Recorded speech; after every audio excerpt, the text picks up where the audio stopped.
Assalamualaikum warahmatullahi wabarakatuh.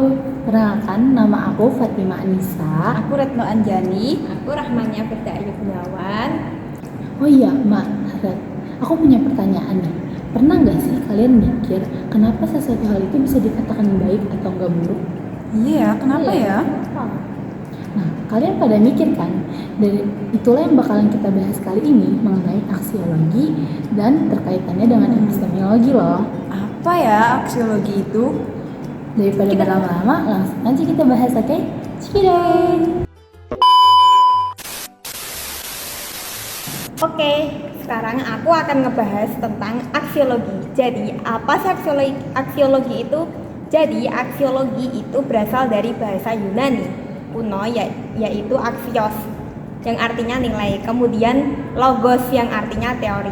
Jadi, aksiologi itu adalah suatu cabang filsafat yang mempelajari tentang nilai-nilai. Jadi, nilai itu adalah sesuatu yang menyenangkan, sesuatu yang dicari, sesuatu yang diinginkan, sesuatu yang disukai. Jadi, nilai itu ada dua, yaitu nilai etika dan nilai estetika. Jadi, kalau nilai etika itu adalah nilai yang kayak membahas moral, baik buruk, benar salah. Kemudian yang estetika itu nilai yang membahas seperti keindahan, misal kayak cantik, jelek gitu. Selanjutnya, bagaimana sih pembahasan mengenai ciri-ciri nilai tersebut? Tahu nggak sih? Setiap keputusan yang kita ambil, mulai dari berbelanja, membantu teman, bermain, bergaul, dan lain-lain itu mempunyai nilai-nilai tersendiri. Lalu, siapa sih yang menentukan nilai-nilai itu? Yuk kita bahas beberapa cara mengenali ciri-ciri nilai tersebut. Jadi, ada 3 cara yang akan dibahas dalam nilai tersebut. Yang pertama yaitu nilai subjek, yang kedua yaitu nilai praktis, dan yang ketiga yaitu nilai yang disangkutkan pada objek. Nah, lalu apa sih pengertian dari 3 nilai itu? Yang pertama yaitu nilai yang berkaitan dengan subjek. Apa sih maksudnya? Jadi, nilai yang berkaitan dengan subjek itu harus ada subjek sebagai penentu nilai pada objek tersebut. Jadi, kalau tidak ada manusia sebagai penentu nilai tersebut, maka tidak akan ada nilai pada benda tersebut. Contoh nih, misal kita melihat fenomena kejadian gunung meletus. Nah, jika tidak ada subjek yang menilai fenomena itu, maka gunung itu akan disebut sebagai gunung meletus, tidak ada nilai atau tidak ada pengertian atas apa kejadian tersebut. Tapi kalau ada nilai, ada subjek sebagai penilai pada gunung tersebut, jadi peran subjek di situ sangat penting karena subjek akan mengutarakan nilai, mengutarakan kejadian, dampak kejadian dari fenomena itu. Jadi dilihat dari fenomena gunung meletus itu, kita bisa menilai bahwa kejadian itu buruk atau kejadian itu baik, atau yang kita lihat gunung meletus itu menambah pemandangan yang indah atau gimana, ataupun gunung itu berdampak pada keburukan alam. Itu semua tergantung pada subjek yang menilai. Ada subjek yang menilai. Tapi kalau tidak ada subjek, maka kejadian itu tetap hanya sebagai kejadian. Gunung meletus tetap gunung meletus, tidak ada dampak atau nilai yang ditimbulkan dari fenomena tersebut.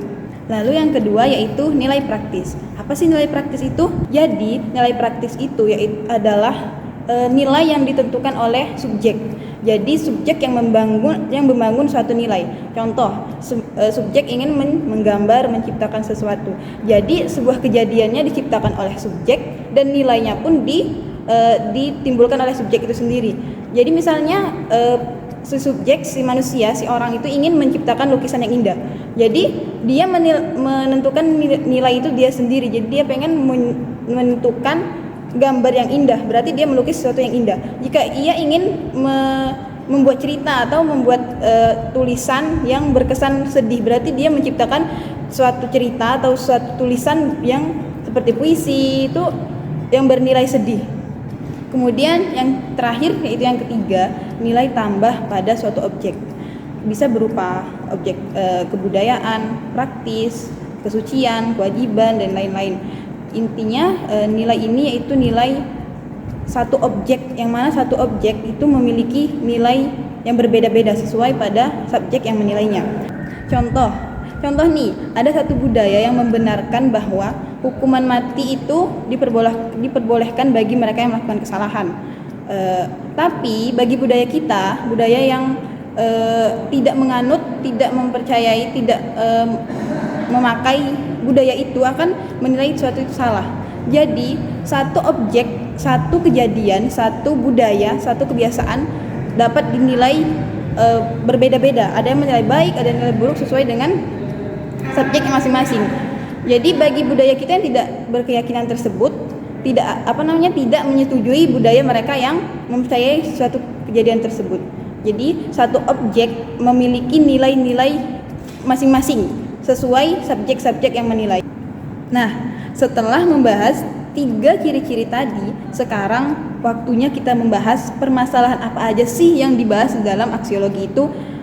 Khususnya aku kasih kisi-kisi, khususnya yang dibahas dalam aksiologi itu yaitu nilai etika dan nilai estetika.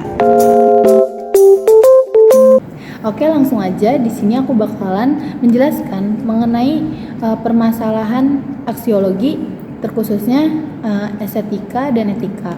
Jadi, etika itu memiliki 2 arti. Yang pertama yaitu kumpulan pengetahuan untuk mengetahui perbuatan manusia, dan yang kedua yaitu predikat yang membedakan perbuatan dan tingkah laku atau yang lain-lainnya. Nilai itu bisa dikatakan objektif jika nilai itu tidak tergantung pada subjek sama sekali. Dan tolak ukur penilaiannya itu pada objektivitasnya itu sendiri, bukan pada subjeknya. Jadi kebenarannya itu tidak bergantung pada kebenaran yang dinilai oleh subjek, tapi pada objektivitas faktanya tersebut. Contohnya gini, menyakiti orang itu kan salah. Alasannya itu ada pada efek tindakan tersebut dan bukan pada opini subjek. Lalu sebaliknya, nilai akan menjadi subjek jika subjek berperan untuk memberi penilaian. Nah, jadi gimana guys dengan pembahasan yang tadi? Menarik sih, jadi paham mengenai apa yang kamu tanyakan tadi. Juga keterkaitannya dengan epistemologi udah terlihat jelas tuh. Gimana letak keterkaitannya? Sebenarnya dari contoh-contoh yang udah dibahas tadi, dari seperti contoh gunung, itu udah terlihat tuh keterkaitannya dengan epistemologi. Apa sih keterkaitannya? Nah, jadi fenomena gunung meletus itu adalah sebuah kejadian epistemologi, adalah sebuah pengetahuan yang kita lihat, yang kita alami langsung. Nah, terus aksiologinya itu adalah terkait kita menilai kejadian fenomena itu. Kita menilai fenomena itu sebagai kejadian yang buruk karena akan membahayakan